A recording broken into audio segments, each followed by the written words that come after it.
A young billionaire finds a hungry girl at the gates of his mansion. She looks at him and says, "Sorry, Dad, I'm late." What he discovers next changes his life forever. Rain hammered against the windows of the Hayes mansion as though trying to break in by force. Noah didn't mind.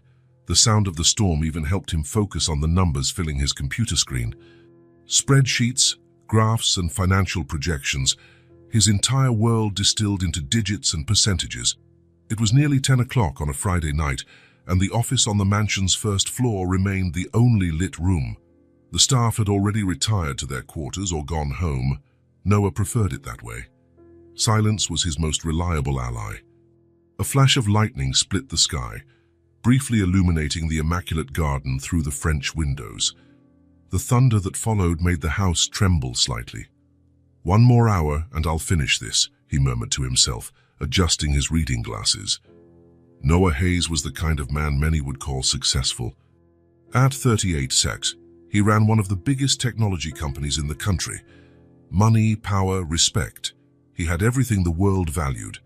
Yet he lived alone in a mansion far too large for a single person, and his social calendar was basically a string of business meetings and corporate dinners. He was about to review the last report of the night when a knock on the front door interrupted him. The sound seemed frail against the roar of the storm, but still, it was audible. Noah frowned. It was 10 o'clock at night, in the middle of a storm. Who would knock on his door at this hour? He hesitated for a moment. The intercom hadn't rung, which meant someone had managed to get past the main gate unannounced. Maybe it was an emergency involving a staff member. The knock came again, more insistent this time. With an irritated sigh, Noah stood up and crossed the entrance hall. He wasn't expecting visitors and he hated surprises. He switched on the exterior light and opened the door, already preparing an expression of impatience. What he saw left him momentarily speechless. A girl of about 5 stood before him, soaked to the skin, her brown hair stuck to her face, and she clutched an equally drenched backpack to her chest. She was visibly shivering, looking up at him with large brown eyes that, despite her obvious exhaustion, shone with a strange determination. "Can I help you?" Noah asked, confused by the presence of this unaccompanied child. The girl swallowed hard, still trembling. Then she said something that made the ground shift beneath Noah's feet. "You're Noah Hayes, right?" "I'm Emily." She paused, as though gathering courage. "You're my dad." Noah felt as if someone had punched him in the stomach. His first instinct was to slam the door and pretend this wasn't happening. A mistake. A prank. Maybe some kind of elaborate scam. "I think you're mistaken," he replied coolly, but he couldn't close the door. The girl, Emily, looked so fragile under the relentless rain. "Mom said you wouldn't know about me," she continued, her voice small but firm. "She said if something happened to her, I should come find you." Noah still held the doorknob, torn between suspicion and a strange feeling that he couldn't just ignore this situation. "Where's your mother?" he asked, trying to remain cautious. Emily lowered her eyes for the first time. "I don't know. We were together at the grocery store near the hotel, and then there were a lot of people, and I got separated from her. I waited, but she didn't come back. Mom always said that if we ever got separated and I couldn't find her, I should come here."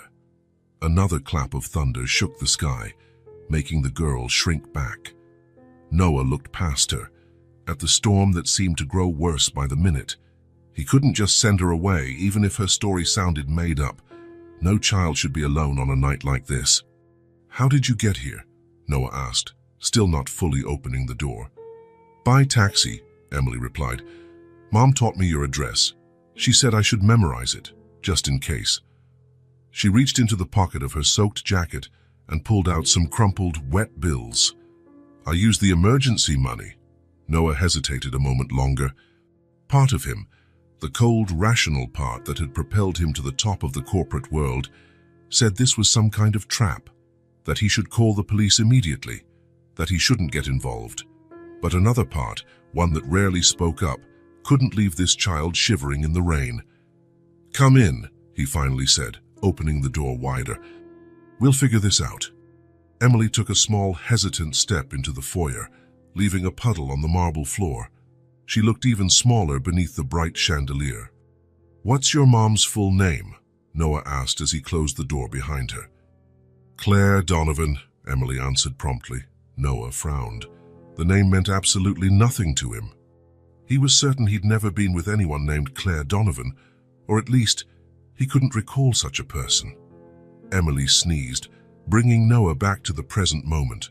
Whatever the truth was, the girl needed dry clothes and something warm to eat. "Let's go upstairs," he said, his tone still distant. "You need to dry off before we both catch a cold." Emily nodded, following him up the wide staircase to the second floor. Her wet footprints left a trail on the carpet, and Noah tried not to think about what his housekeeper would say in the morning. The Hayes mansion had 5 guest suites, all impeccably maintained despite rarely being used. Noah led Emily to the smallest one, turned on the lights, and opened the built-in closet. "I don't have any kids' clothes, obviously," he said, pulling out a plain white t-shirt. "This will have to do as a nightgown for now.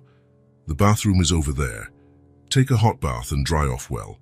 Emily took the t-shirt gingerly as though it was something precious. "Thank you," she mumbled, so quietly Noah almost didn't hear her. "I'll get you something to eat," he said, heading toward the door. "I'll be downstairs when you're finished." On his way back down, Noah took his phone out of his pocket and considered calling the police right away. A lost child was something the authorities should handle, not him. But something nagged at him. Claire Donovan. He tried again to match the name with a face, a memory. Nothing. Still, Emily's claim that he was her father demanded a firmer response than simply sending her away.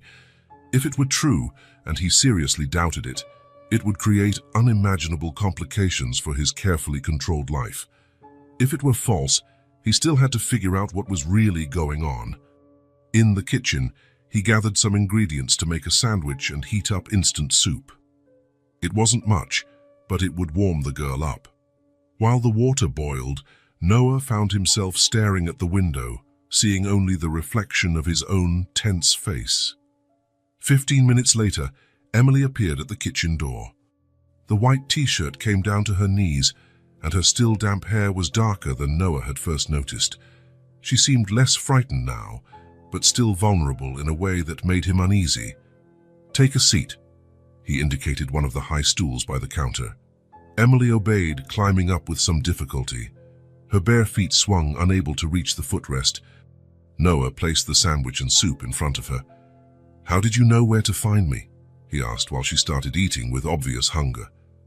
Between bites, Emily replied, "Mom always knew where you lived. She said it was important that I know in case I ever needed you." "And why would you need me?" Noah pressed, watching her closely. Emily shrugged, focusing on the food. "Because you're my dad. That's what Mom said." Noah took a deep breath, trying to stay calm. "Emily, I don't know your mother. I think there's some misunderstanding here." The girl looked up from her plate.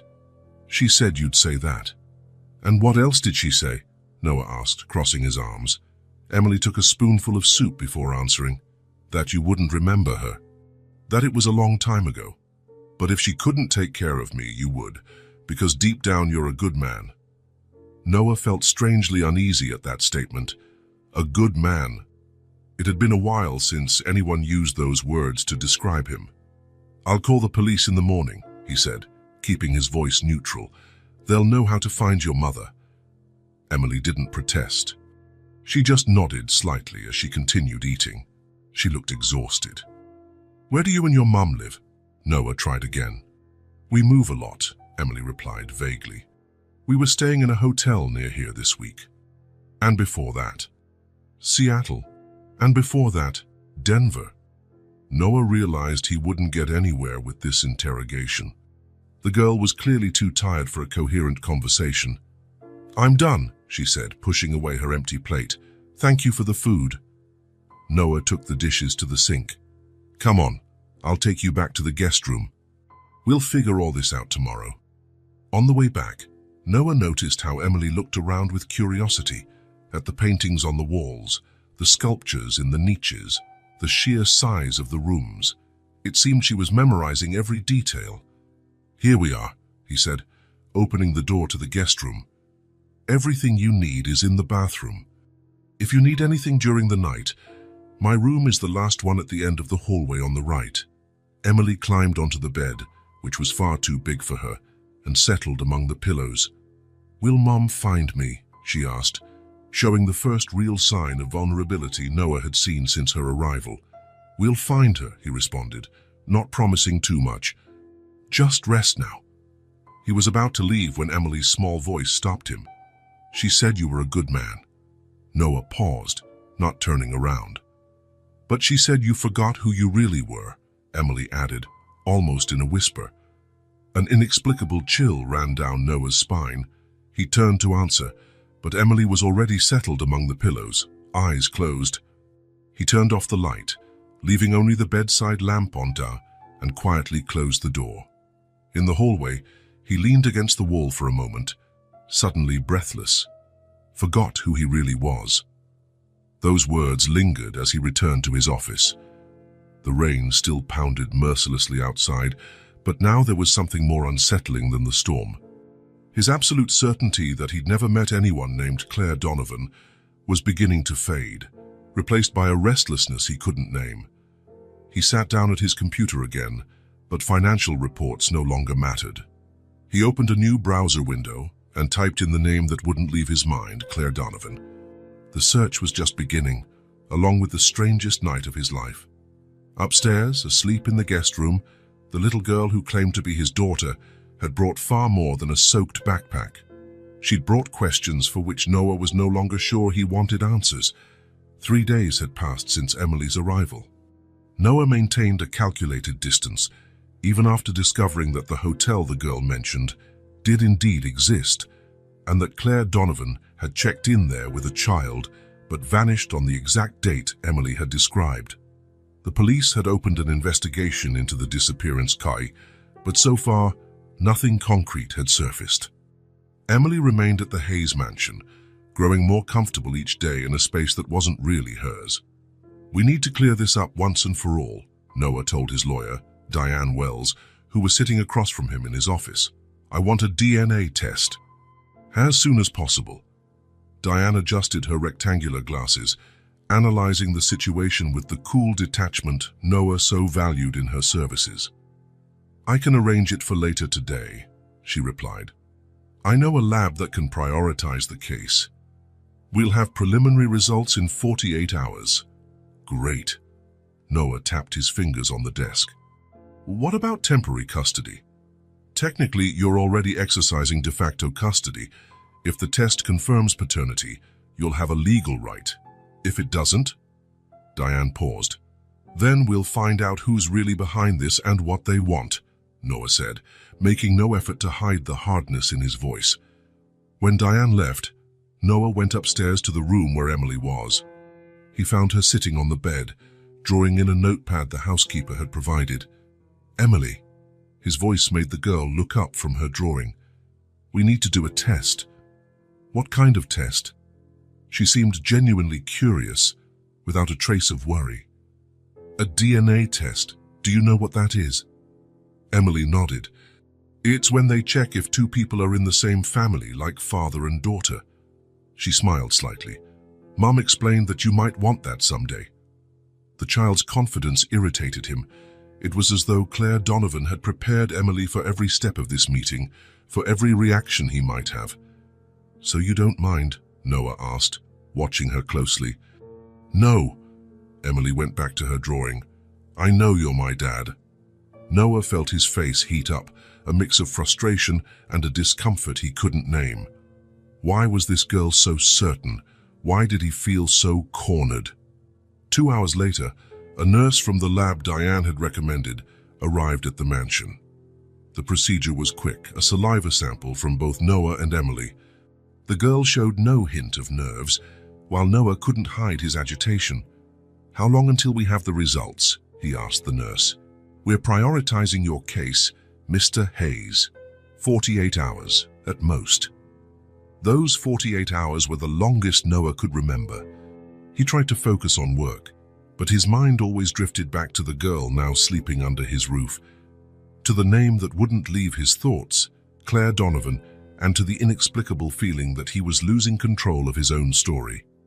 Emily, on the other hand, seemed increasingly at ease. On the morning of the second day, Noah found her in the kitchen, helping the housekeeper make pancakes. "Good morning," she said naturally, as if she'd been living in his house for years. "Want blueberry pancakes? They're the best." Noah declined, just grabbing his cup of coffee. He watched Emily's poise, how she had already found her place in a house that had never really been a home, even for him. That afternoon, the phone call Noah had both hoped for and dreaded finally came. "Mr. Hayes," the lab doctor's voice sounded formal on the other end of the line. "We have the preliminary results of the paternity test." Noah's mouth went dry. "And the probability of paternity is greater than 99.9%. There's no doubt. The girl is your biological daughter." The world seemed to slow around Noah. The words echoed in his mind, but they didn't fully register. His biological daughter, a 99.9% certainty. How was that possible? How could he have a 5-year-old daughter and not remember her mother? "Mr. Hayes, are you there?" The doctor's voice snapped him back. "Yes, thank you for the result. Send the full report to my email." Noah hung up and remained motionless for several minutes, staring at the office wall without really seeing it. Then, slowly, he walked to the living rooms, where Emily was watching a cartoon. She immediately sensed his presence, and something in his expression must have betrayed his state of shock. "They called, didn't they?" she asked simply. Noah nodded, still at a loss for words. Emily smiled, not triumphantly, but with relief. "I knew it." "How?" The question slipped out almost as an accusation. "How did you know? If I didn't even know? How can I have a daughter and not remember?" Emily's expression changed, surprisingly mature for a 5-year-old. "Mom said you wouldn't remember. She said it was complicated." "Complicated?" Noah almost laughed, an empty sound. "Having a daughter and forgetting about her is more than complicated, Emily. It's impossible." Emily turned off the TV, now focusing all her attention on Noah. "Mum doesn't like to talk about the past, but she showed me pictures of you. She told me stories. She said maybe one day you'd remember, maybe not." Noah approached, sitting next to her on the couch. "What stories? What else did she tell you?" "That you met when she worked at a coffee shop near your office, that you used to laugh more back then." Emily spoke as if reciting something memorized, but with genuine emotion. "She said something happened that separated you, and after that you forgot about her. But when she found out she was pregnant with me, it was too late to tell you." Noah tried to force his memory. A coffee shop? Claire working as a waitress? None of it triggered any recollection. "I don't..." He paused, not knowing how to explain the unexplainable to a child. "I really don't remember, Emily."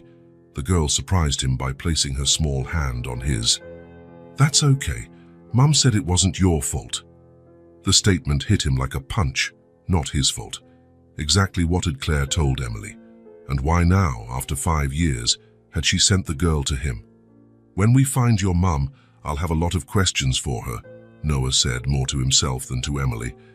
"She'll answer," Emily stated, with that unshakable confidence that unsettled him. "Mum always said the truth was important, even when it hurts." Noah stood up, needing space to process everything. In 3 days, his orderly, predictable life had turned into an enigma he couldn't solve.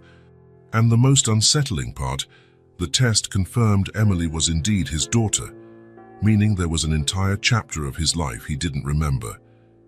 "Can I call you Dad now?" Emily's question caught him off guard. Noah looked at her, this confident child who shared his genes, who had his eyes, and who, in some inexplicable way, was part of him. "Let's take it slow," he replied, his voice gentler than he intended. "We have a lot to figure out first." But the truth revealed by the DNA test was inescapable. Scientifically, biologically, Noah Hayes was a father. What he couldn't understand was how he'd become one, and worse, how he'd forgotten. The paternity test result changed everything. In less than 24 hours, Noah turned his search for answers into a large-scale operation. The Hayes mansion, usually silent, now buzzed with security personnel, private investigators, and lawyers. "I want all the security camera footage from the grocery store where Emily says she got separated from her mother," Noah told Marcus Brent, the head of security he'd hired years ago for delicate corporate matters, and from the adjacent streets, nearby stores and everything. Marcus, an ex-military man of few words, nodded. "We've already requested them. We're reconstructing her movements in the 48 hours before she disappeared." Across the makeshift conference table in Noah's office, Diane Wells was flipping through documents. "What's strange is that I can't find many records for Claire Donovan," she commented, frowning. "No significant bank accounts, few lease agreements, always temporary. It's like she was hiding." Noah felt a twinge at the back of his neck. "Hiding from whom? Or from what?" Marcus added. "Some people prefer living off the radar, sometimes because of debts, legal troubles, or..." He hesitated. "Or," Noah pressed him, "or because they're afraid of someone." The silence that followed was loaded with unsettling possibilities. Noah couldn't stop thinking. If Claire was running from something or someone, why had she sent Emily specifically to him? A soft knock on the door interrupted his thoughts. Sarah, the housekeeper, peeked inside. "Mr. Hayes, Emily is asking if she can have lunch. It's almost 2 o'clock. Noah glanced at the clock, surprised. He'd lost track of time completely. "Take a break," he told the group. "We'll resume in an hour." As he walked up the stairs toward the kitchen, Noah realized this was his new reality. He could no longer bury himself in work and meetings without considering another person, a 5-year-old child, his daughter, who depended on him for the most basic needs. He found Emily sitting on the kitchen counter, swinging her legs far from the floor, while Sarah helped her color a book. "Look, I made a green dinosaur," Emily exclaimed when she saw him, holding up the book proudly. "Very nice," Noah replied, surprised by the kindness in his own voice. "Sorry I kept you waiting." Emily shrugged and went back to coloring. "Sarah helped me. She doesn't color outside the lines." The housekeeper smiled discreetly while preparing sandwiches. Noah noticed how Emily had already built a comfortable relationship with her. In just a few days, the girl was beginning to put down roots here, while Claire remained a mystery. "Can we eat outside?" Emily suddenly asked, pointing to the window. "It's sunny." Noah hesitated. He usually ate lunch in his office, when he remembered to eat at all. The garden was just scenery he saw through the windows. "Why not?"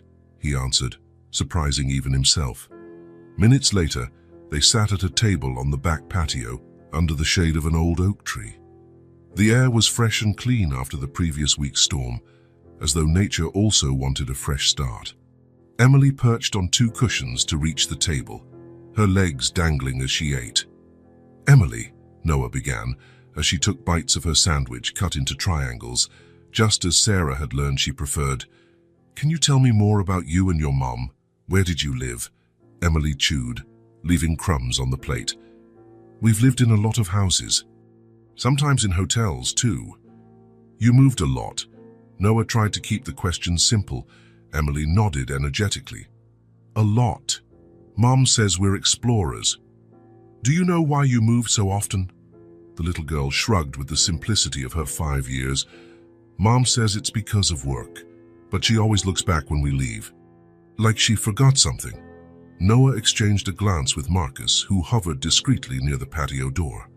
The security chief gave a slight nod, indicating he was mentally recording the information. "What does your mom do? What kind of work?" Noah continued, keeping his voice light. "She talks to people on the computer," Emily said, taking a big bite of her sandwich. "Sometimes she uses funny words I don't understand." "Other languages?" Emily nodded, her mouth full. "She can speak a bunch of languages. Sometimes she teaches me magic words." "Do you go to school?" Noah asked, curious about how a 5-year-old living on the movie got her education. Not yet. Mom teaches me letters and numbers. Emily looked proud. I can count to 100. Want me to show you? Maybe later. Noah gave a small smile. Did your mom ever say where she'd go if you got separated? Emily shook her head, making her hair bounce. No. She just said if we ever got separated, I should come to your house, that you'd take care of me. Did she talk about me before? Tell you stories? Yes.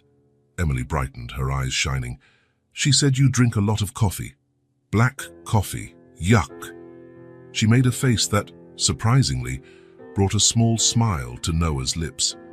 Double Americano. No sugar, he murmured. That's it. Emily clapped her hands, delighted he knew. How did you guess? Noah froze.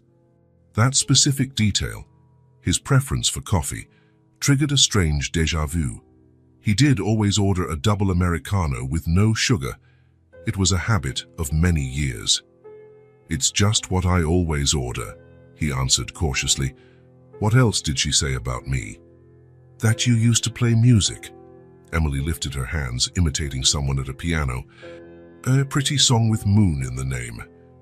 Claire de Lune, Noah murmured, the words slipping out before he could stop them.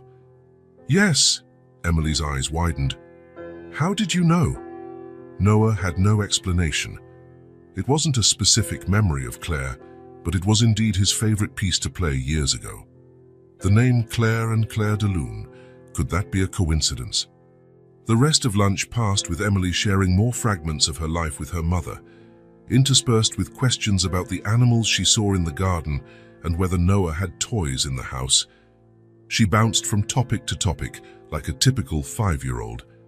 Every detail only deepened the mystery but also evoked a strange effect on Noah. The name Claire Donovan was beginning to provoke an almost physical sensation in him, not a concrete memory, but a familiarity he couldn't quite place, like a word on the tip of his tongue that refused to be spoken. After lunch, Noah had to return to his professional obligations.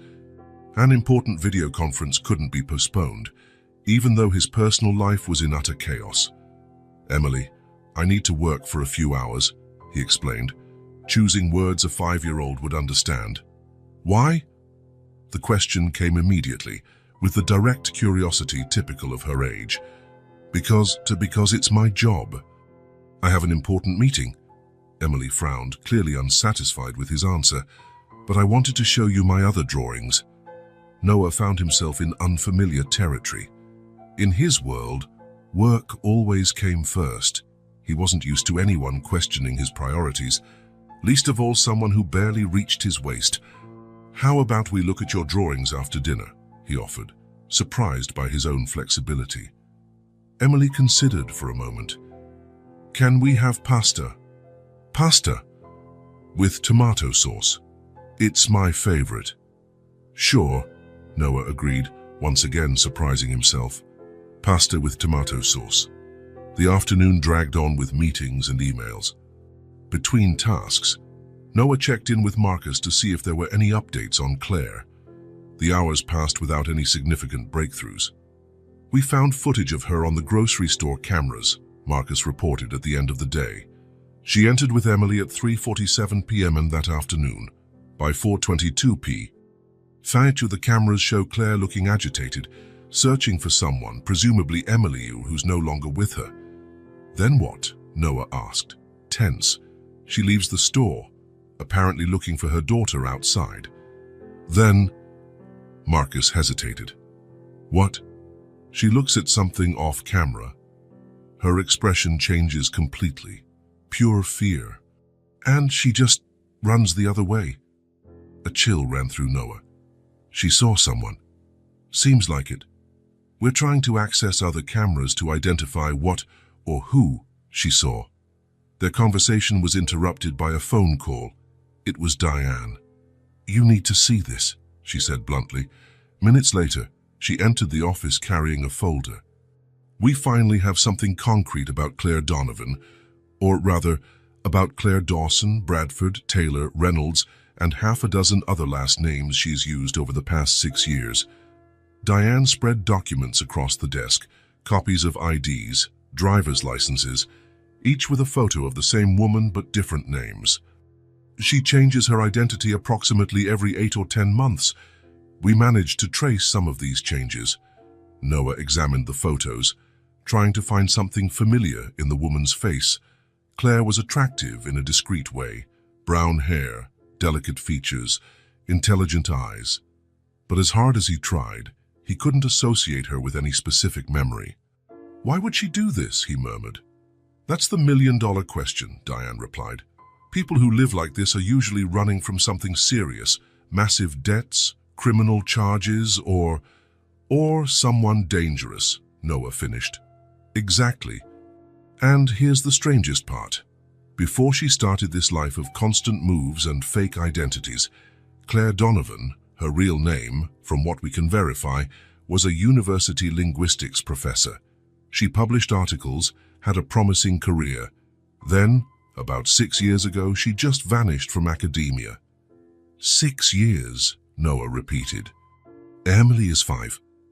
A heavy silence filled the room as everyone processed the timing. Whatever had made Claire disappear happened shortly before Emily was conceived. Noah felt a headache coming on. He needed air. He needed time to think. "Keep looking," he ordered. "I want everything on Claire Donovan, especially what happened 6 years ago." Leaving the office, Noah found himself wandering the mansion's halls without a specific destination.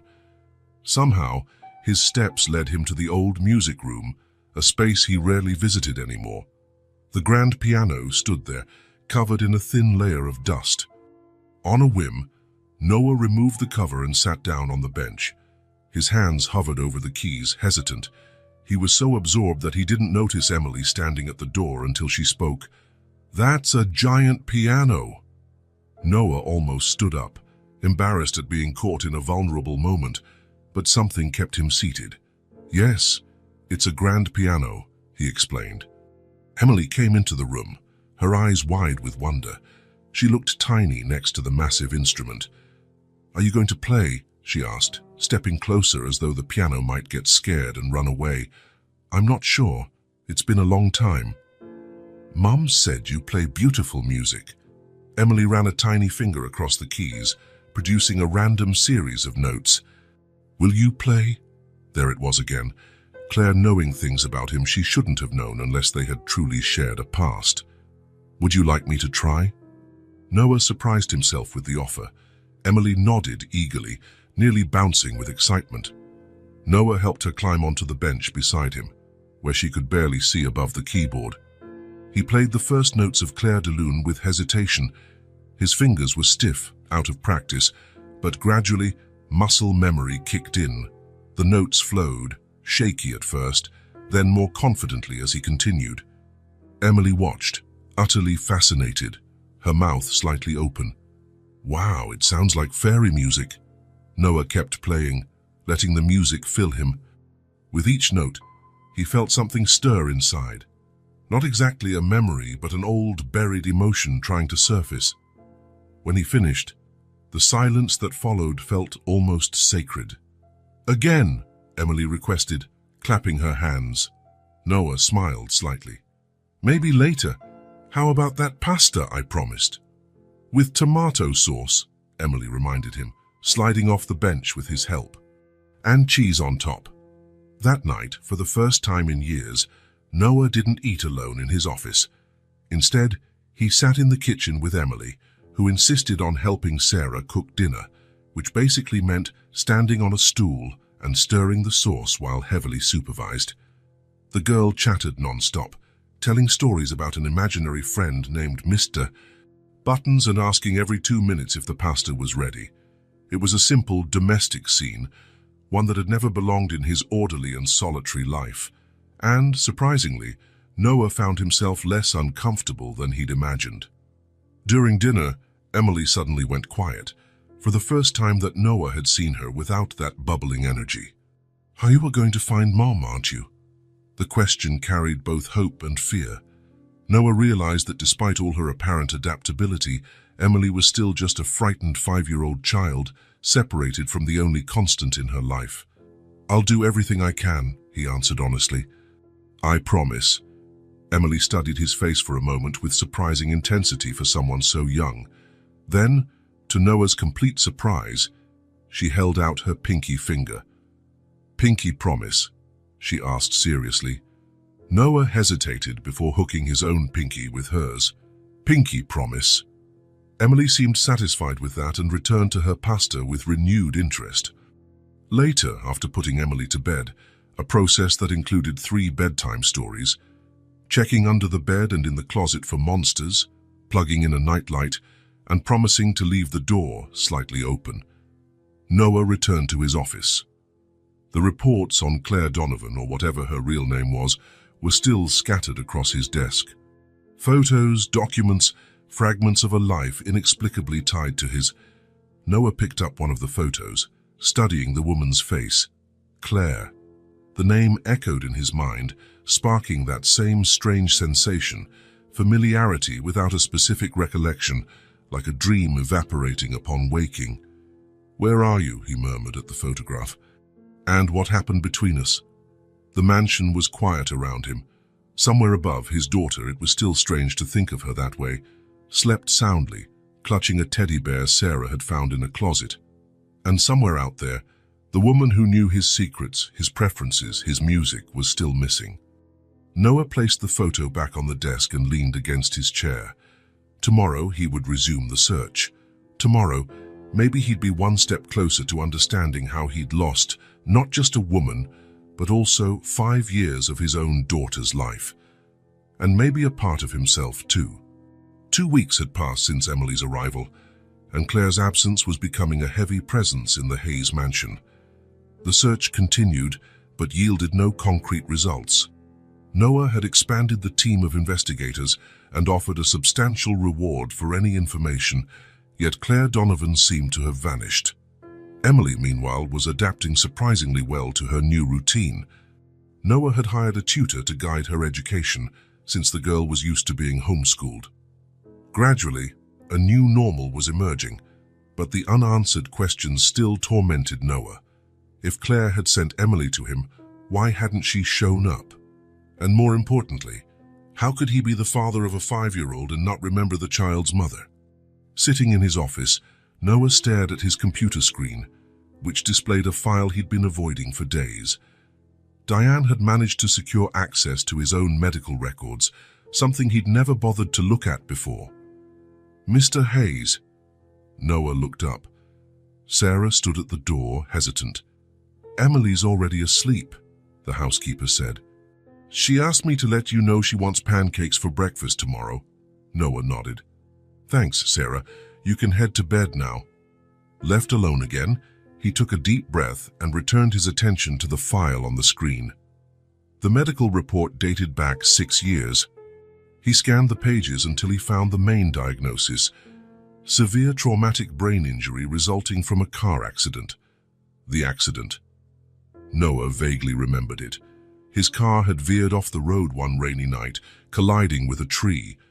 He recalled being hospitalized for a few weeks, but had always considered the incident just a bump in his busy life, something he overcame without major consequences. He kept reading, each paragraph revealing details missing from his memory. Patient presents partial retrograde amnesia, primarily affecting memories from the 14 months prior to the accident. Cognitive function otherwise preserved. Noah felt a cold chill run down his spine. Amnesia. No one had ever mentioned that to him. Or had they, and he'd simply forgotten. His eyes darted to the accident date. Doing a quick calculation, he realized it matched roughly 6 months before Emily's likely conception. The 14 months of lost memories could easily include his entire relationship with Claire. With trembling fingers, he read on, looking for more information. Patient was discharged after 3 weeks of hospitalization with a recommendation for neuropsychological follow-up to treat amnesia. Prognosis for memory recovery. Uncertain. Another passage caught his eye.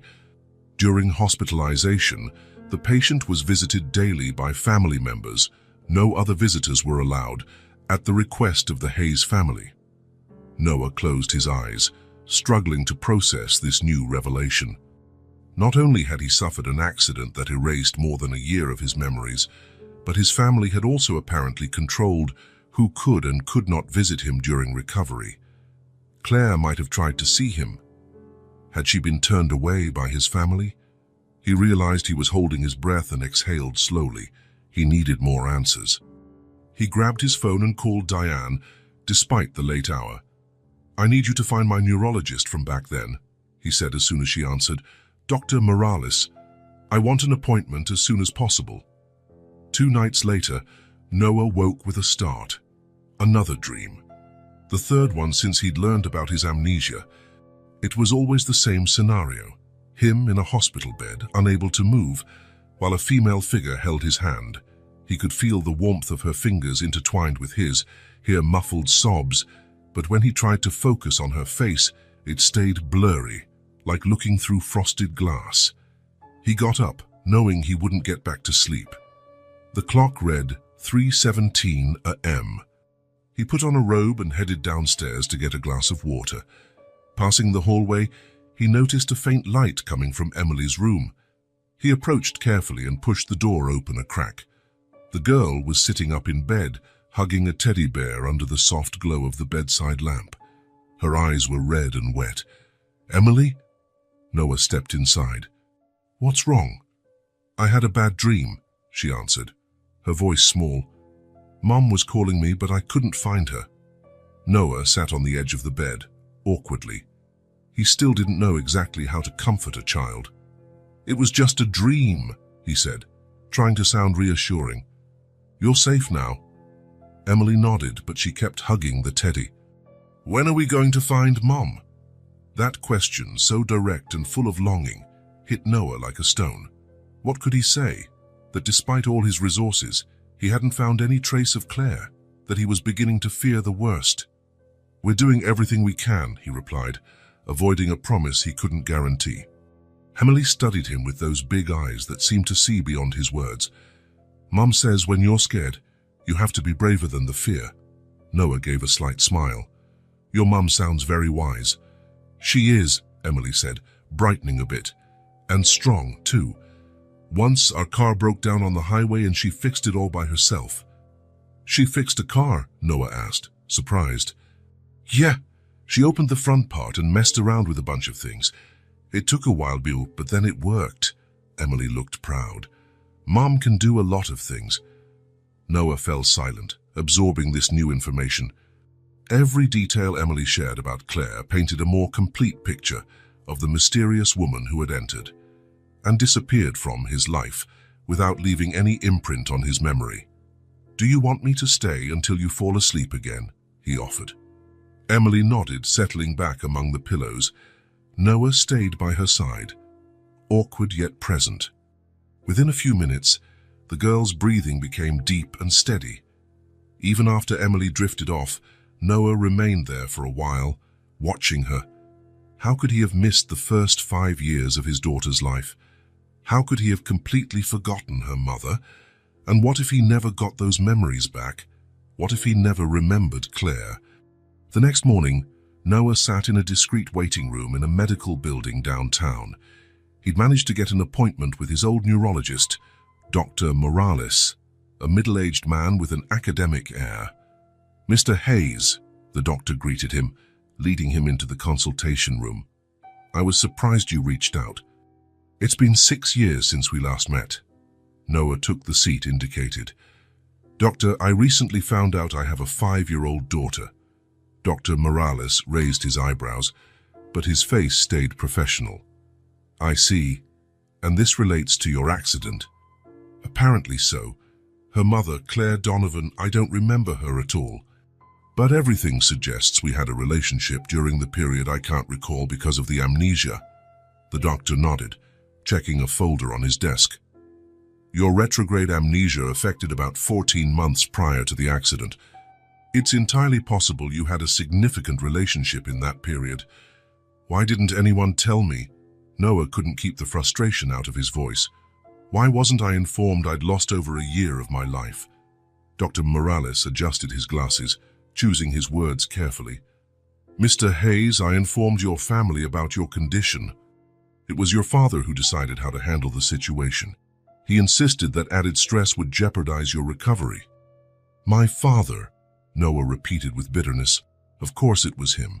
Gerald Hayes, the controlling patriarch, never approved of any of Noah's relationships. You did come to see me a few times after your discharge, the doctor continued. But after a few appointments, you decided to stop treatment. You said you felt fine and preferred to move on. Noah frowned. He had no memory of making that decision. That's common in amnesia cases, Dr. Morales explained, noting Noah's confusion. Some patients prefer not to explore lost memories, especially if they can resume their lives without major hindrances. You had your company, your routine. Now I have a daughter, Noah finished, and I don't remember her mother. The doctor nodded. Has anything changed recently? Are you having flashbacks or recurrent dreams? Noah hesitated. Dreams. A woman in the hospital holding my hand. I can't see her face. That's a good sign, Dr. Morales said. It means the memories are there, just inaccessible. We can try some therapeutic approaches to help you recover them. Like what? Cognitive behavioral therapy, clinical hypnosis, visualization techniques, the doctor listed. But I must warn you, recovering traumatic or emotionally charged memories can be a difficult process. It's worth a try, Noah decided. He needed the truth, for Emily's sake and his own. Over the next 2 weeks, Noah split his time between his company, Emily, and therapy sessions.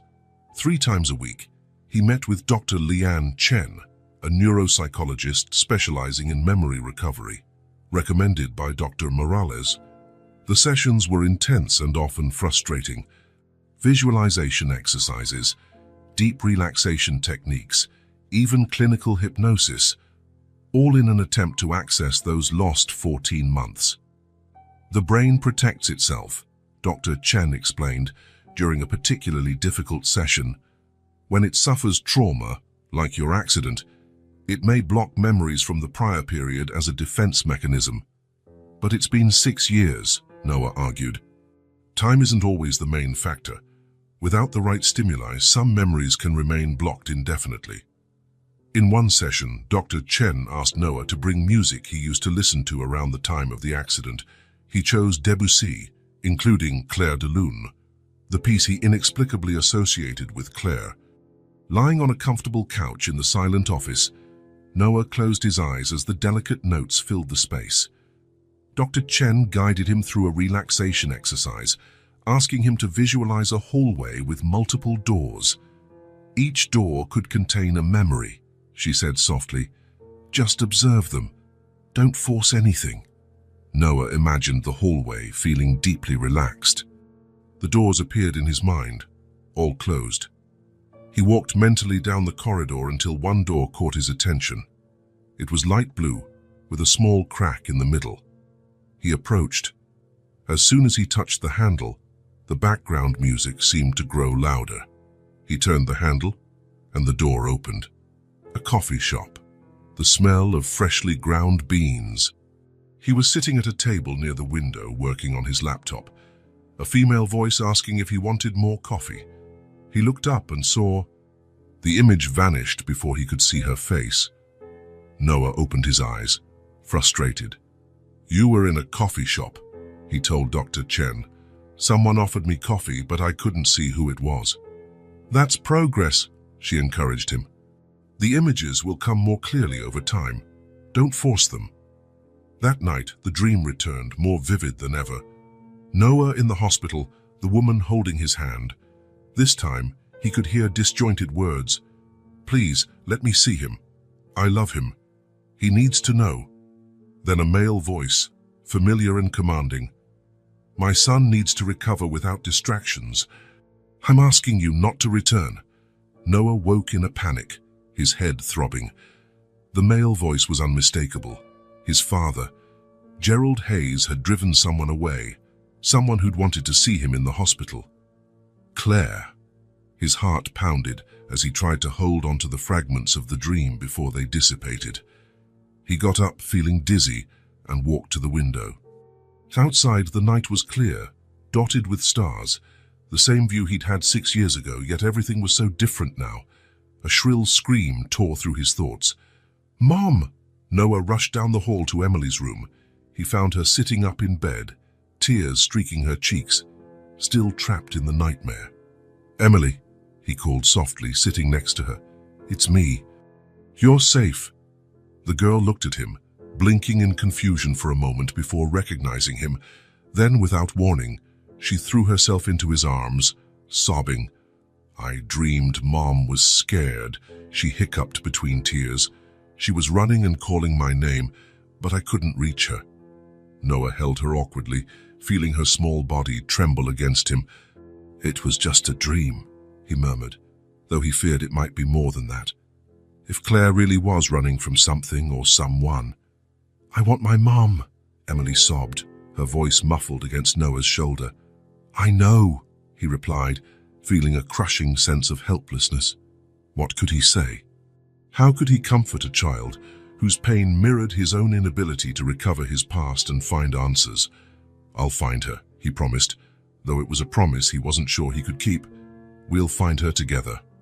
But as he rocked Emily back to sleep, Noah felt the weight of his own inadequacy. He didn't know how to be a father.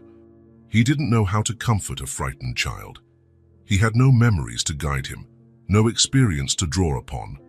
All he had were fragments, loose pieces of a puzzle whose final picture he couldn't imagine.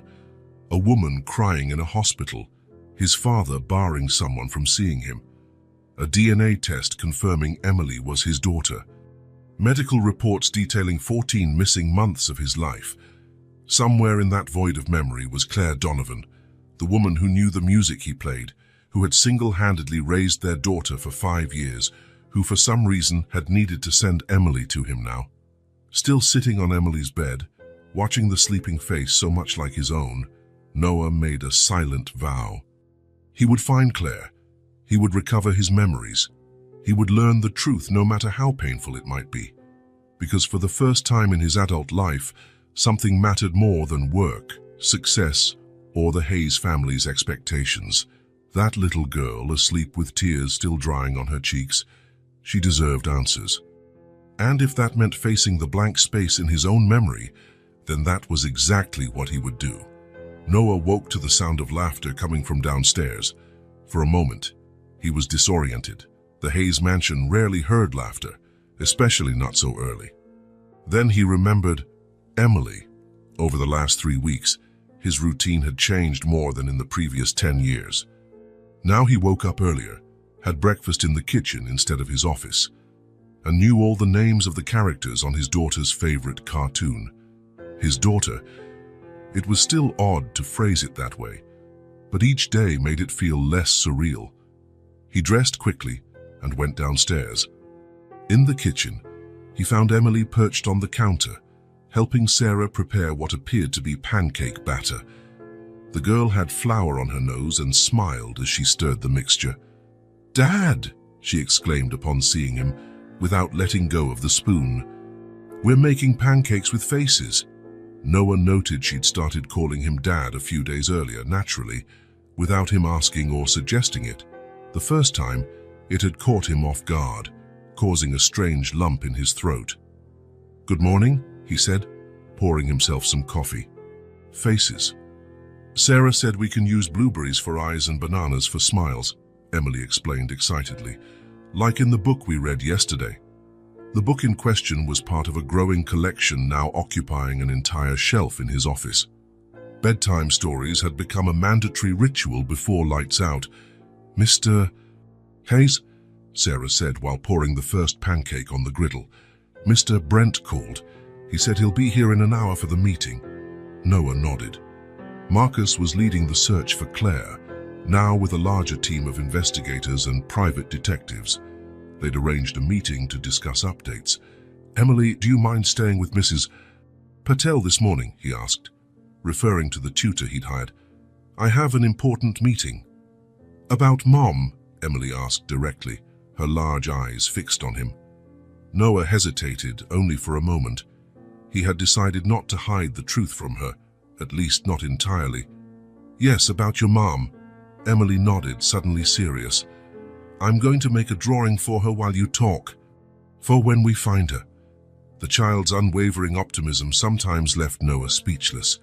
After almost a month of intensive searching, he was starting to fear the worst, but Emily was certain they would find Claire.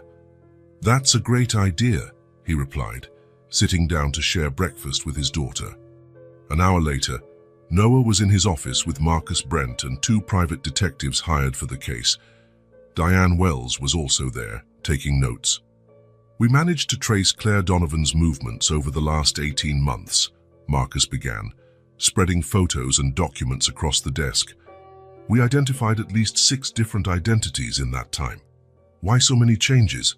Noah asked, examining photos of Claire in various cities. This is where it gets interesting, said Jeff Lowry, a former police officer now working as a private investigator. We spoke with neighbors, temporary co-workers, landlords at the places she rented. They all say the same thing. She always seemed to be looking over her shoulder. Like she was running from someone, added the second detective, Anna Ramirez. A woman in Boston, where Claire lived for 4 months as Claire Taylor, said she checked the locks twice and never accepted deliveries without looking through the peephole. Jeff went on. In Denver, a neighbor said she moved out in the middle of the night after seeing an unfamiliar car parked on the street for 2 days in a row. A knot formed in Noah's stomach. The picture emerging was disturbing. Claire living in constant fear, always watchful, always ready to flee. And Emily in the middle of all that, he muttered.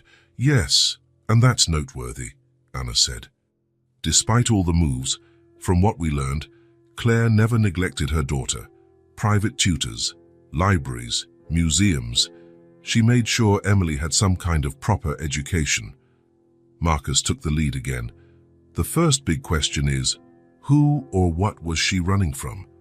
And the second, why send Emily to you now? Noah had no answers to those questions. Over the past few weeks, his therapy sessions had produced only fragments of memory. A coffee shop, a laugh, the touch of a hand. Nothing substantial enough to solve the mystery of Claire Donovan. There's more, Jeff said, hesitating. We found someone who had regular contact with Claire, a woman named Teresa Vega in Portland. She was Claire's neighbor for about 3 months a year ago. And, Noah prompted him, Teresa said Claire mentioned being pursued by someone powerful, someone who could buy anyone. Jeff paused. She also said Claire feared they might hurt her daughter. Noah felt a chill course through him. That explains why she sent Emily to me. If she believed I could protect her if something happened, but it doesn't explain why she hasn't shown up, Diane pointed out, or why she waited 5 years to do so. A heavy silence fell over the room. The possibility that Claire was in real danger was becoming more and more likely. We need to intensify the search, Noah decided, standing up. Double the team.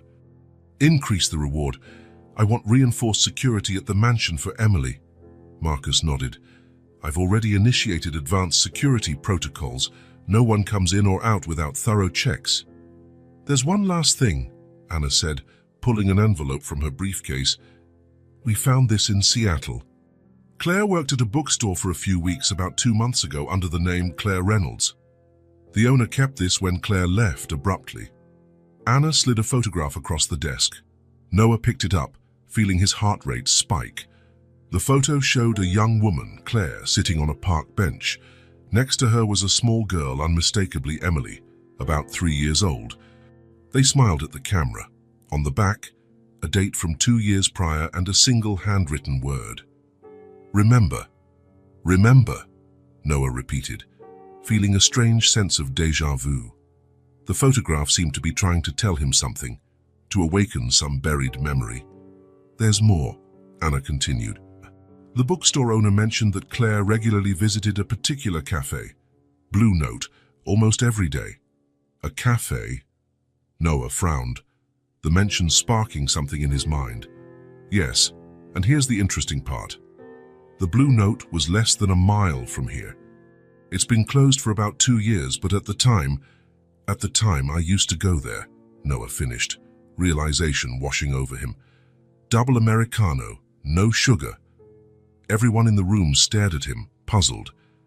Mr. Hayes, Marcus looked confused. Emily told me her mother said they met in a coffee shop where she worked, that I always ordered the same coffee. Noah looked at the photo in his hands, forcing his mind to recall. The blue note was on my route between my old apartment and the office. I went there almost every morning. So we have a solid connection, Diane concluded. You and Claire really did know each other.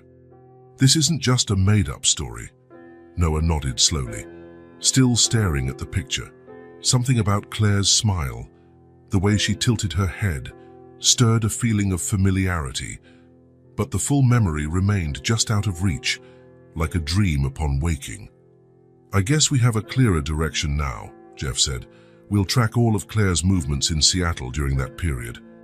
If she revisited the Blue Note, she might have other connections there. The meeting lasted another hour, setting new parameters for the search. When everyone left, Noah remained in his office, still holding the photograph. Remember. What did Claire want him to remember?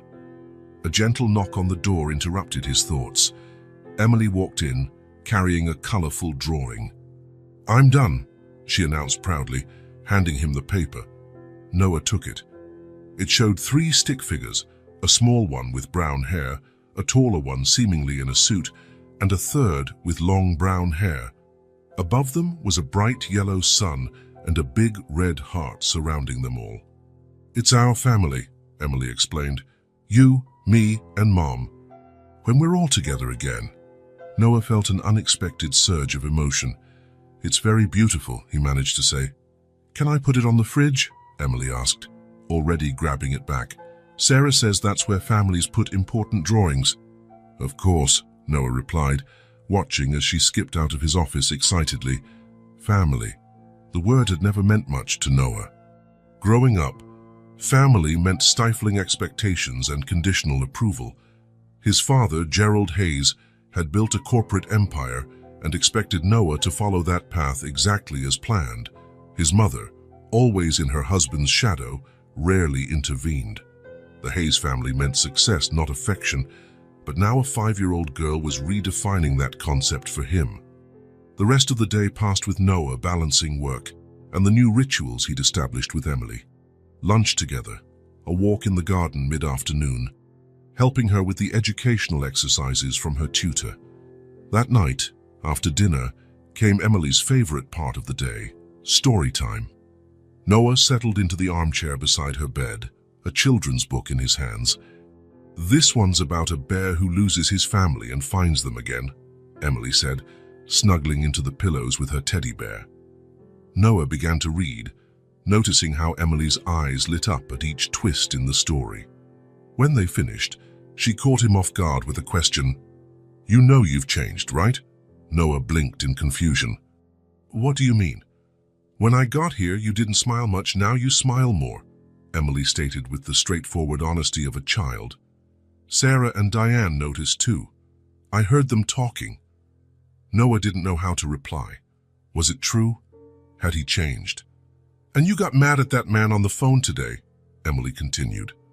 I've never heard you raise your voice before. The call she was referring to had been with one of his company's executives, who questioned his frequent absences over the last few weeks. Noah had indeed lost his temper, unusual for his typical cool control. Sometimes people need to speak loudly to be heard, he said awkwardly. Emily nodded with a wisdom beyond her years. Mom says sometimes we have to roar like lions even when we feel as small as mice. Yet another of Claire's countless pearls of wisdom. Each mention of her formed an ever more complex and intriguing image of the woman in Noah's mind. Time for bed, he said, tucking the blankets around her. Will you find Mom tomorrow? Emily asked, as she did every night.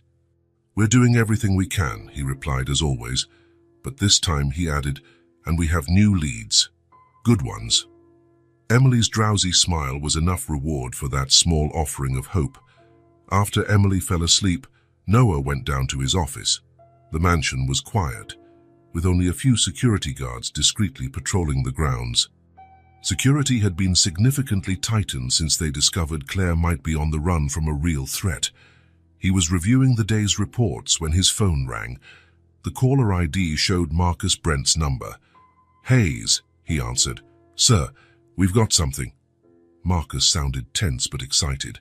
Anna followed a lead in Portland. Her woman matching Claire's description was spotted in a small coastal town about 2 hours from here. Noah felt his heart race. When? Yesterday. She's using the name Claire Wilson now. Rented a room in a guest house. Paid cash. Seems to be alone. Are you sure it's her? The description matches, and Anna is on her way to confirm. If it's really Claire, we can be there in less than 3 hours. Noah checked the time. 10:17 p.m. Arrange everything. I want to leave at dawn. What about Emily? Noah hesitated. Taking the girl might be risky, especially if Claire was truly in danger. But if it turned out to be a false alarm, Emily would be devastated if she hadn't come along. She's coming with us, he decided finally. If it's really Claire, Emily should be there. After hanging up, Noah remained motionless for a few minutes, trying to process what might happen the next day. After weeks of searching, they might finally find Claire. Then what? What would he say to the woman he had known and loved, yet couldn't remember? How would he explain that he had lost every memory of their relationship? And most importantly, what would Claire explain to him? Why had she stayed hidden for 5 years? Why had she chosen this moment to send Emily to him? Noah climbed the stairs slowly and stopped outside Emily's bedroom. He opened the door quietly and saw her sleeping peacefully, clutching her teddy bear tightly. Tomorrow, perhaps, this little divided family could start reuniting, or they might face revelations that would change everything again.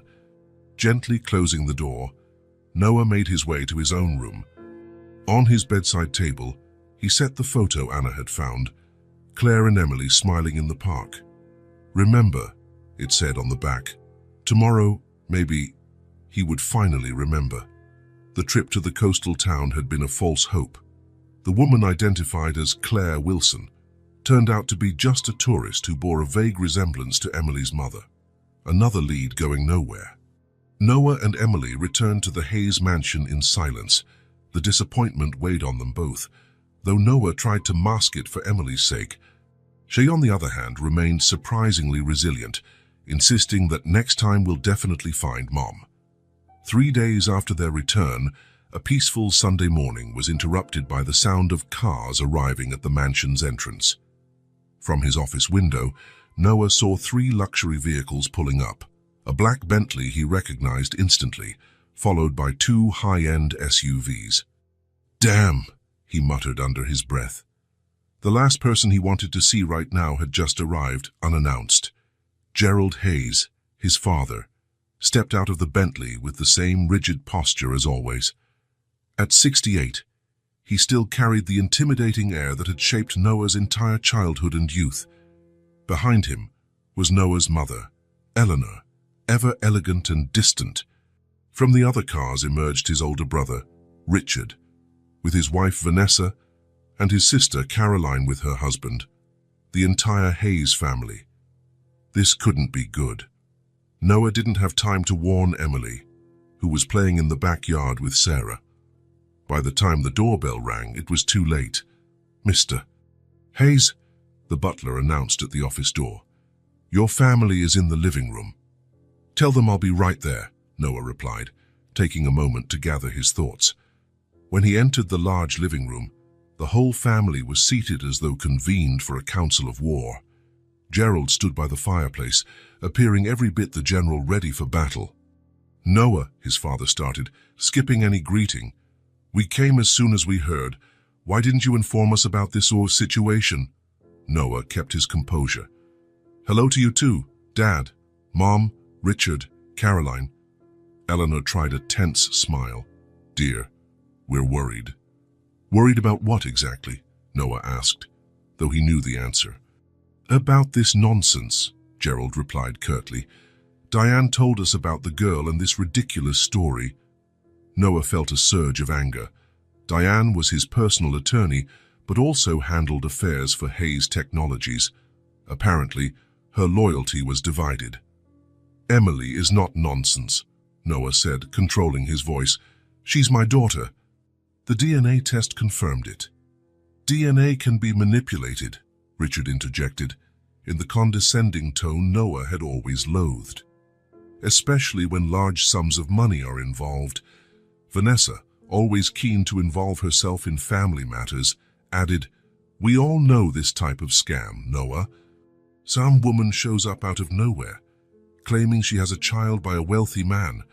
Oldest trick in the book." "The girl didn't show up out of nowhere," Noah retorted. "And Claire isn't asking for anything. She hasn't even shown up to make demands." "Yet," Gerald stressed. "This is obviously the first step of the scam. Send the child in, create an emotional bond, then appear demanding millions not to cause a public scandal." Noah almost laughed at the irony. His father, worried about a public scandal when his own actions 6 years ago could be far worse. "The DNA test is conclusive," Noah insisted. "Emily is my biological daughter." "And what about the mother?" Caroline asked, her tone softer but still laced with distrust. "Who is this Claire Donovan? What do we know about her?" Before Noah could answer, the living room door opened. Emily, hair still damp and wearing a clean dress, apparently Sarah had brought her inside from the backyard, stepped in. She froze at the sight of so many strangers. Silence enveloped the room as 6 pairs of hostile or curious eyes fixed on the small figure at the door. "Emily," Noah called, extending his hand. "Come here." She walked across the room and stood beside him, glancing warily at the adults. "This is Emily," Noah introduced. "My daughter."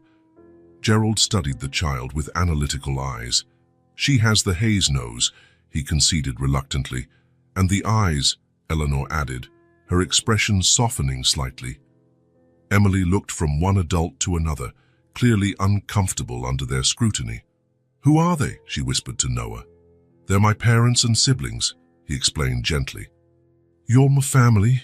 Gerald took a step forward, speaking to Emily in the same tone he used in corporate meetings.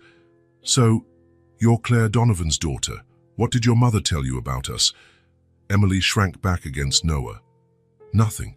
She only talked about my dad." "And what exactly did she say about your dad?" Gerald pressed. Noah intervened. "That's enough. Emily, why don't you go with Sarah and fix a snack? I need to talk to the family." The girl seemed relieved to leave that tense environment. As soon as the door closed behind her, Noah turned to his relatives. "Let me make something very clear," he said, his voice low and firm. "Emily is my daughter.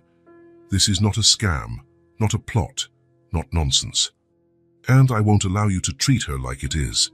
"Noah," Gerald began in his familiar authoritarian tone, "you're not thinking straight. This woman, Claire, obviously took advantage of you.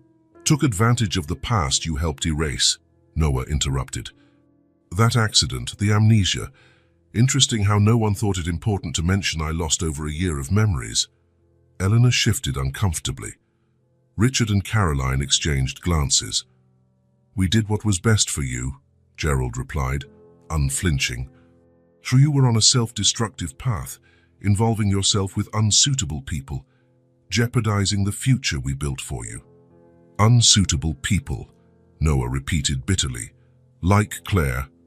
"Especially like her," Gerald confirmed. "A coffee shop waitress, no prospects, no connections, trying to latch onto the Hayes family. We did what was necessary." The casual, remorseless confession struck Noah like a blow. His suspicions were confirmed. His family had deliberately kept Claire away during his recovery. "You had no right," Noah said, his voice trembling with barely contained anger. "We had every right to protect this family's interests," Gerald countered, unmoved. "And that's exactly what we're doing now. This little girl can't just be admitted into the Hayes name without considering the legal, financial, and public image implications." Noah looked at each of them. His authoritarian father, his passive mother, his arrogant brother, his uncertain sister. the family that had always dictated the terms of his life. "I'll say this only once," he declared, his voice steadier than it had ever been when facing his father. "Emily is my daughter and will stay with me. I will keep searching for Claire. None of you will interfere in any way." "Noah," Gerald began, but Noah cut him off. "If you interfere, if you do anything against Emily or Claire, I'll cut all ties with this family. My shares in the company, my position as CEO, my name, take it all, but Emily stays with me." The ultimatum hung in the air like a storm cloud. Gerald Hayes rarely faced resistance, especially from his youngest son, who'd always been the most compliant of the three. "You're not thinking clearly," Gerald tried again. "That girl only arrived a few weeks ago. We've been your family for 38 years. And in all those years, when have you ever acted in my real interest, not the Hayes name's interests?" Noah challenged. "Emily may have arrived recently, but she's more genuine than anyone in this room." Eleanor stood, looking suddenly weary. "Gerald, perhaps we should give Noah some time. It's clear he has feelings for the child." Gerald stared at his son for a long moment, his face a mask of displeasure. Finally, he said, "This isn't over, Noah. Once you get over this sentimentality, we'll talk again about practical measures to handle this situation." "There is no situation to handle," Noah replied. "There's only a reality you need to accept." The Hayes family left with the same efficiency they'd arrived. Once the last car disappeared, Noah felt his shoulders relax, as if a physical weight had been lifted. He found Emily in the kitchen, eating a sandwich Sarah had made. She looked at him with those attentive eyes, as if sensing the lingering tension. "They didn't like me," she said plainly, not as a question but a statement. Noah sat beside her. "They don't like much that's beyond their control," he answered honestly. "But it doesn't matter." "Why not?" "Because I like you," Noah said, surprised at how easily the words came. "And nobody can change that." Emily smiled, offering him half her sandwich, a simple gesture that meant more to Noah than any approval Gerald Hayes had ever given. In that moment, he knew he'd made the right decision. For the first time, he'd chosen his own path, and there was no going back. The phone rang at 3:17 a.m. Noah, a light sleeper these days, answered before the second ring. "Hayes," he said, instantly alert. "We found her." Marcus Brent's voice needed no introduction. "Claire Donovan, we're absolutely sure this time." Noah sat up in bed, his heart pounding. "Where?" "At a guest house called Safe Harbor on the outskirts of Millhaven, about an hour's drive from here. Our local contact positively ID'd her from the photos." "How long has she been there?" "At least 3 days. Seems she's alone, keeping a low profile. Rented the room for a week, paid in cash." Noah was already getting dressed, throwing on the first clothes he found. "I'm heading there right now." "Sir, I advise caution." "It might be better to wait till dawn. She could vanish again at any moment." Noah cut him off. "I'm not taking that risk. Get the car ready. Wake Emily. We leave in 20 minutes. As he dressed in a rush, Noah felt a mix of anxiety and anticipation. After almost 2 months of searching, they might finally find Claire. What would he say to her? How would it feel to see, in person, the face he only knew from photos and fragmented dreams? Sarah was already in Emily's room when Noah arrived. The girl, still drowsy, rubbed her eyes as the housekeeper helped her put on a coat over her pajamas.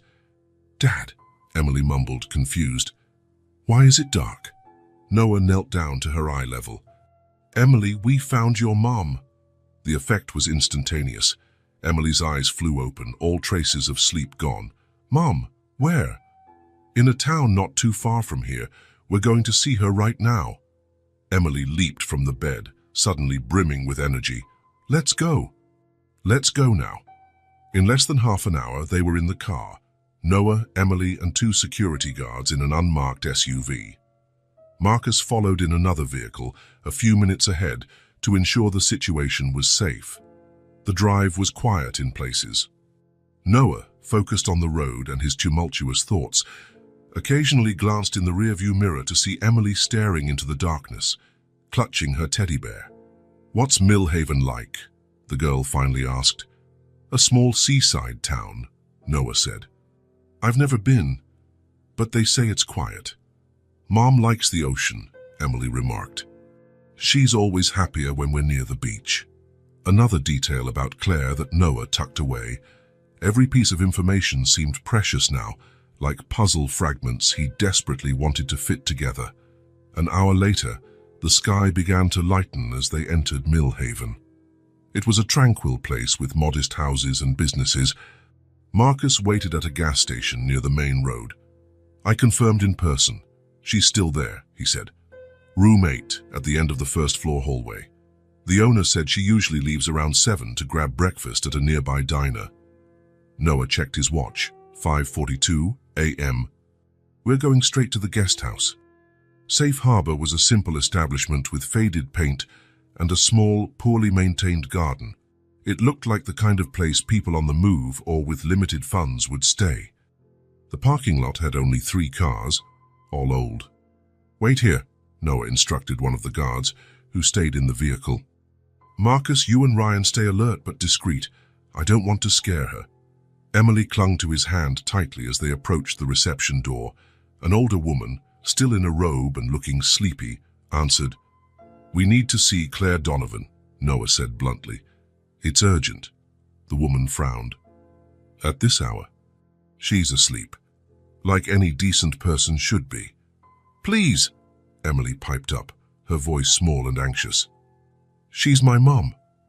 The woman's expression softened at the sight of the girl. She studied Emily's face for a moment, then looked at Noah with dawning comprehension. "Room 8, she finally relented. "End of the hallway on the left." The walk to the room felt endless. Emily squeezed Noah's hand harder with each step. When they stopped at the door marked with an 8, Noah felt a strange buzzing in his ears, like the air pressure had changed. "Should we knock?" Emily whispered.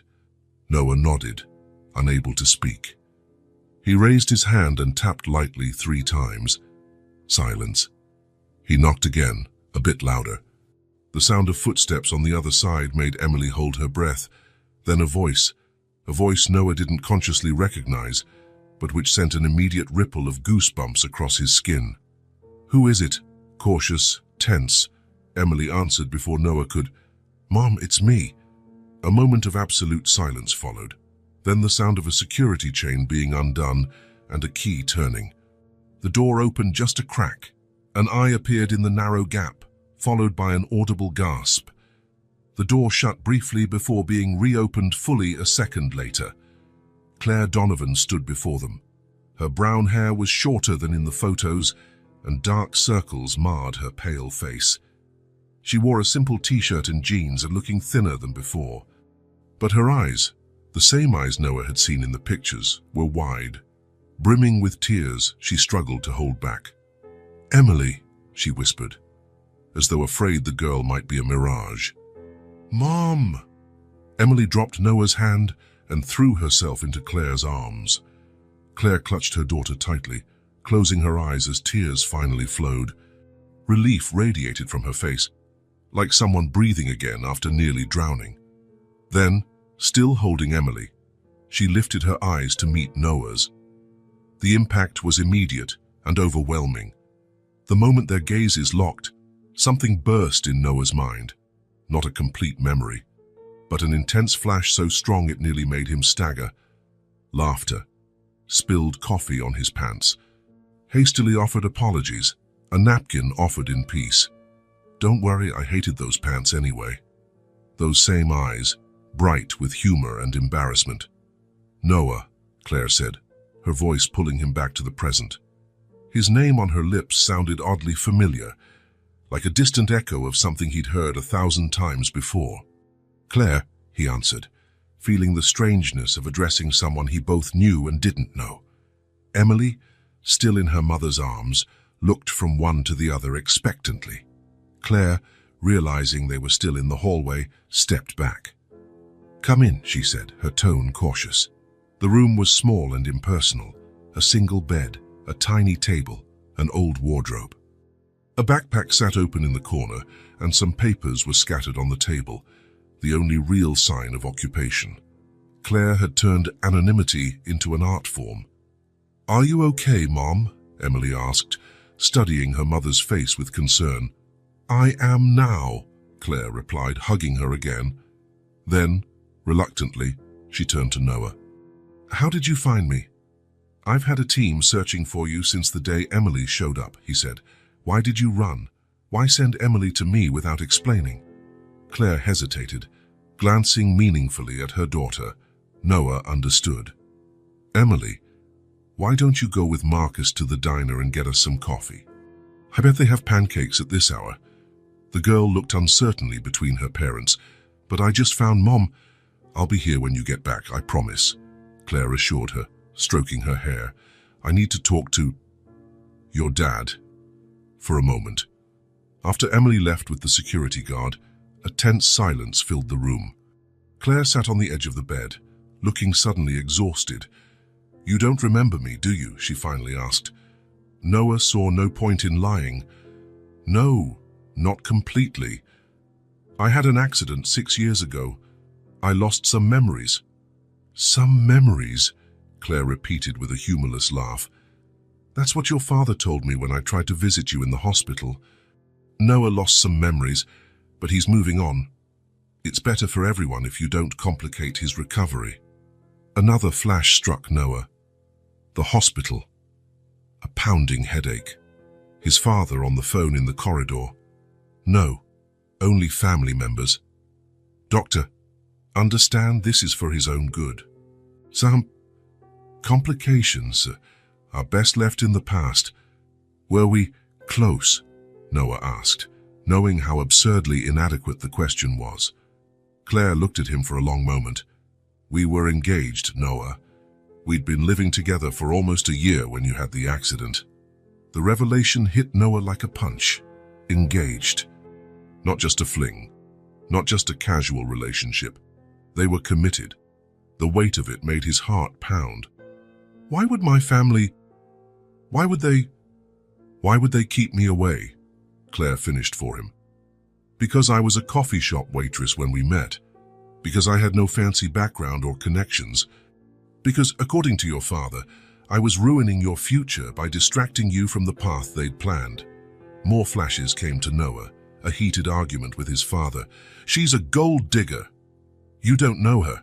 Doors slamming, driving angrily in the rain. The car skidding. "The night of the accident," he murmured. "It was after a fight with my father's about you." Claire nodded slowly. "You left the Hayes mansion in a rage. You were coming back to our apartment when you lost control of the car in the storm. The pieces began to fall into place. And after,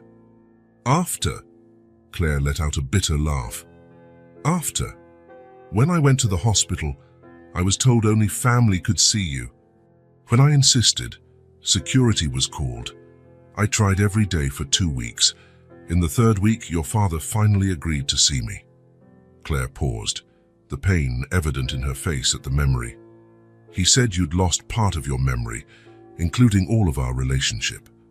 That the doctors advised avoiding emotional confusion during your recovery. That it was better for you to start fresh without complications." "And you believed him?" Noah asked, unable to hide his disbelief. "No, I didn't believe him," Claire shot back. "I tried 1,000 ways to reach you. Letters, phone calls. I even showed up at your company once. Security guards had my picture. Your family created a perfect wall around you." The fragments of memory Noah had been collecting now formed a dark puzzle. His father, his family. They had deliberately separated him from the woman he loved, exploiting his amnesia to rewrite his life as they saw fit. "Then you found out you were pregnant," he concluded, the weight of it hitting him like a ton of bricks. Claire nodded. 2 weeks after I gave up trying to see you, at first I thought about trying again. Surely not even Gerald Hayes could deny a man the right to know about his child. But then I was visited by a Hayes family lawyer.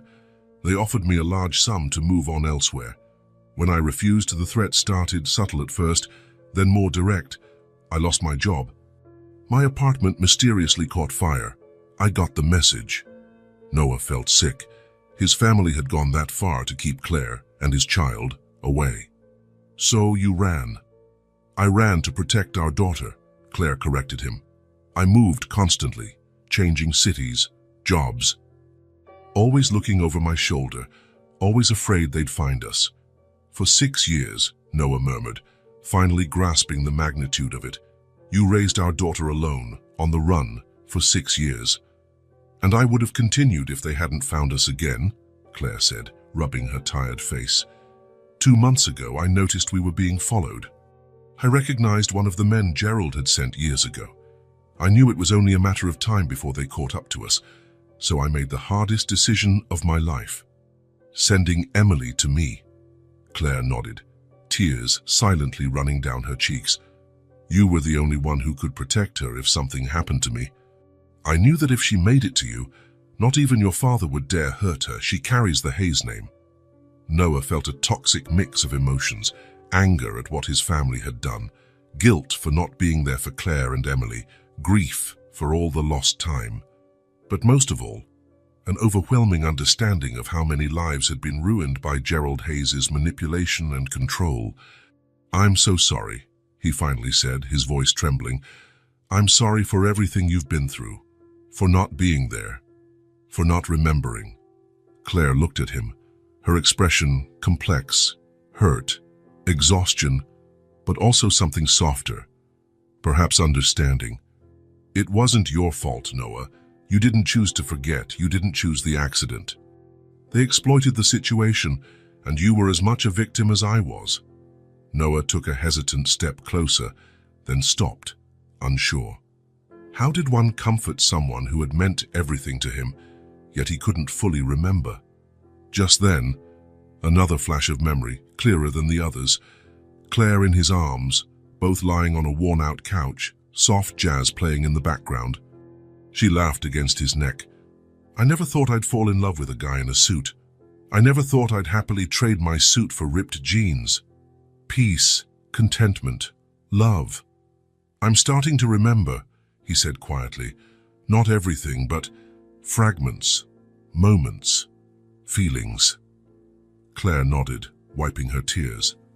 Emily looks just like you when she smiles, she said, her tone shifting. Every time I looked at her, I saw you. It was my comfort and my pain at the same time. The sound of small, excited footsteps in the hallway announced Emily's return. The door opened, and she bounded in with a paper bag. I got pancakes for everyone, she declared triumphantly. And coffee for the grown-ups. Claire smiled at her daughter, a real smile that brightened her tired face. Then she turned to Noah, a silent question in her eyes. Emily, Noah said, bending to meet the girl's gaze, you and your mama coming home with me, to our home. If she wants to... Emily looked hopefully at Claire, who seemed cautious but didn't dismiss the idea outright. We need to talk more, Claire finally said. There's a lot to figure out, a lot to consider.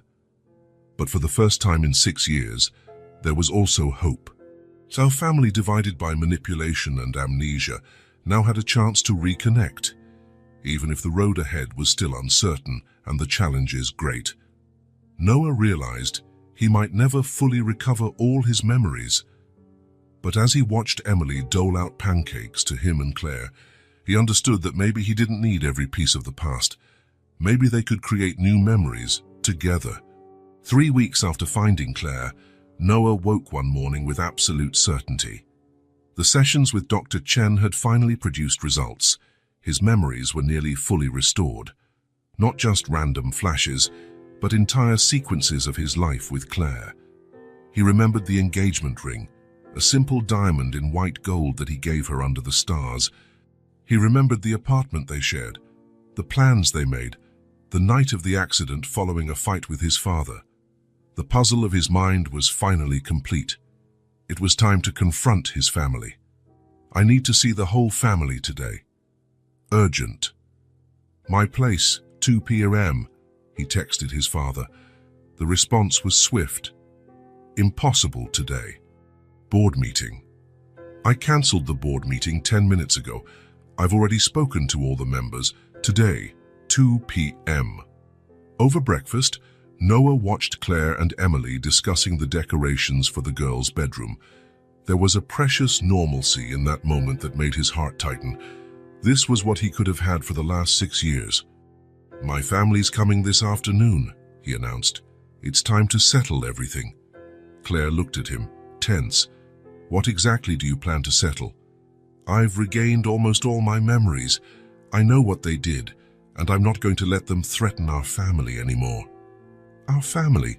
Claire repeated with a hint of bitterness. "Yes. Whatever happens between us, we are a family, and I'm going to make sure no one interferes again." At exactly 2 o'clock, the luxurious cars parked in front of the house. Gerald and Eleanor Hayes led the group, followed by Richard, Caroline, and their spouses. Noah received them in the formal living room, Claire quietly at his side. "Well," Gerald began without preamble, "it seems the situation has escalated." His cold gaze slid to Claire, who met it evenly. "Have a seat," Noah said. "What I have to say won't take long, but I want everyone to hear it." Noah remained standing, feeling the last missing fragment of memory click into place. The day of the accident, when he had intended to announce his engagement to the family. "I've recovered my memories," he announced. "All of them. I remember how we met, how we fell in love, how we decided to be together despite your opposition." Gerald barely blinked. "Romantic fantasies don't change facts, Noah.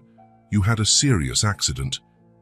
"And you used my amnesia to rewrite my life," Noah interrupted, "to erase Claire from it." Richard cleared his throat awkwardly. "Noah, we did what was best." "Best?" Noah almost laughed. "Threatening a pregnant woman, burning down her apartment." Eleanor turned pale, looking at her husband. "Gerald, you said you only persuaded the girl." Gerald kept his composure. "Everything was done to protect you and the company.